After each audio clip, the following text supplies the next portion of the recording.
नमस्कार दोस्तों, pen goals channel में आपका स्वागत है।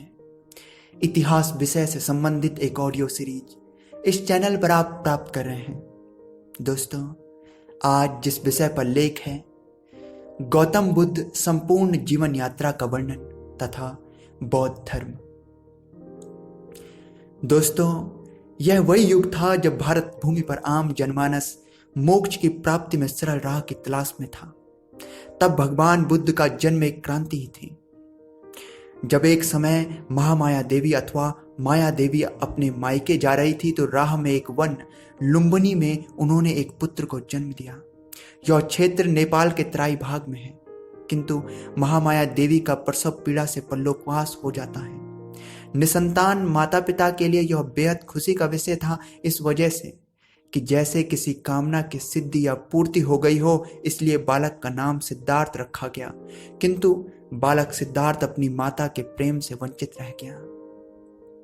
दोस्तों, सिद्धार्थ के पिता का नाम शुद्धोदन था। वह सूर्यवंश के शाक्य जाति के क्षत्रिय थे और कपिलवस्तु नामक एक छोटे से गणराज्य के प्रधान थे। सिद्धार्थ का बचपन से ही उनकी विमाता गौतमी देवी ने पोषण किया। उन्हें हर राजसी सुख राजकुमारोचित दिए गए। संभवतः गौतमी के नाम पर या सिद्धार्थ का गौतम गोत्र होने के कारण उन्हें गौतम के नाम से पुकारा गया है। दोस्तों, सिद्धार्थ बाल्यकाल से ही चिंतनशील थे। चिंतन में इतना मग्न रहते कि सब कुछ भूल जाते थे।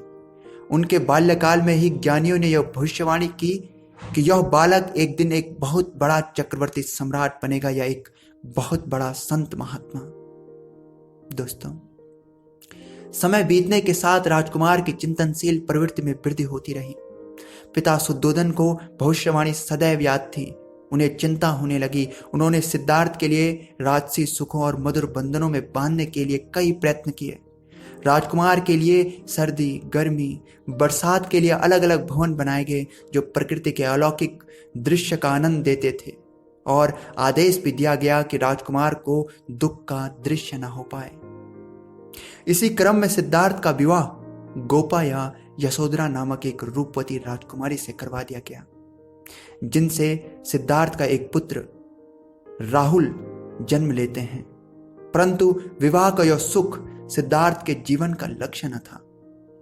समय बीतने के साथ एक दिन संयोगवश सिद्धार्थ के सामने कुछ ऐसे दृश्य आए जिनसे उनका जीवन का लक्ष्य निर्धारित हुआ।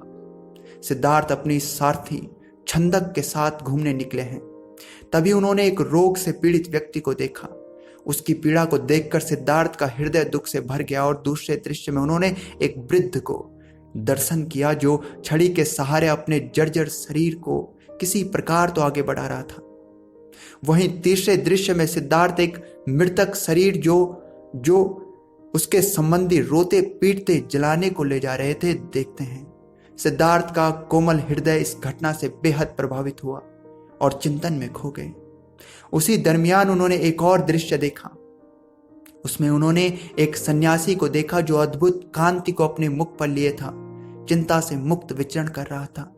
सिद्धार्थ को अपने जीवन का लक्ष्य प्राप्त हुआ। सिद्धार्थ 29 वर्ष की अवस्था प्राप्त करने पर एक रात्रि अपनी सोती पत्नी और पुत्र को संपूर्ण राज वैभव को छोड़कर वैराग्य को प्राप्त हो गए। इस घटना को महाभिनिष्क्रमण कहते हैं कि जब सिद्धार्थ अपने राज्य की सीमा से बाहर निकल रहे थे तो उन्होंने अपने सारथी को वापस लौटा दिया, अपने सभी राजसी वस्त्र और आभूषणों को एक भिखारी को सौंप दिया और स्वयं संन्यास का रूप धारण कर लिया। सत्य और मोक्ष की प्राप्ति के लिए राह की खोज में इधर उधर भटकने लगे। साथियों, अध्ययन में आता है कि वे राजगृह पहुंचते हैं, जहां उस समय के सुप्रसिद्ध ब्राह्मणों का एक आश्रम था। वे कुछ समय वहां रहते हैं, किंतु अपने प्रश्नों का सटीक उत्तर न मिलने पर कुछ समय पश्चात वहां से निकल जाते हैं। वहां से उनके साथ 5 और साथी हो लेते हैं। वे घूमते घूमते गया के निकट उर्वले नामक वन में प्रवेश कर जाते हैं। सिद्धार्थ अपने शरीर को घोर तपस्या में झोंक देते हैं। उनका शरीर सूख कर कांटा हो जाता है, किंतु उन्हें सत्य के दर्शन न हो सके।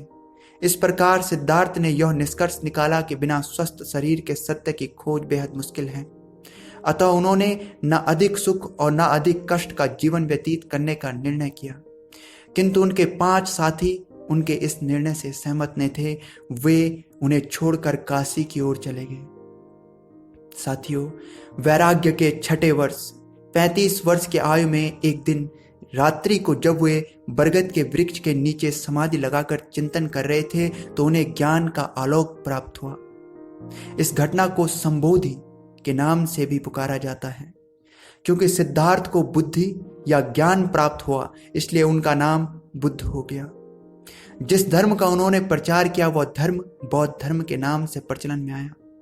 जिस वृक्ष के नीचे उन्हें ज्ञान प्राप्त हुआ उस वृक्ष को बोधि वृक्ष कहा जाने लगा और गया का नाम बोध गया हो गया। दोस्तों, भगवान बुद्ध ने अपना पहला उपदेश काशी के निकट सारनाथ में अपने उन 5 साथियों को दिया जो उन्हें छोड़कर चले आए थे।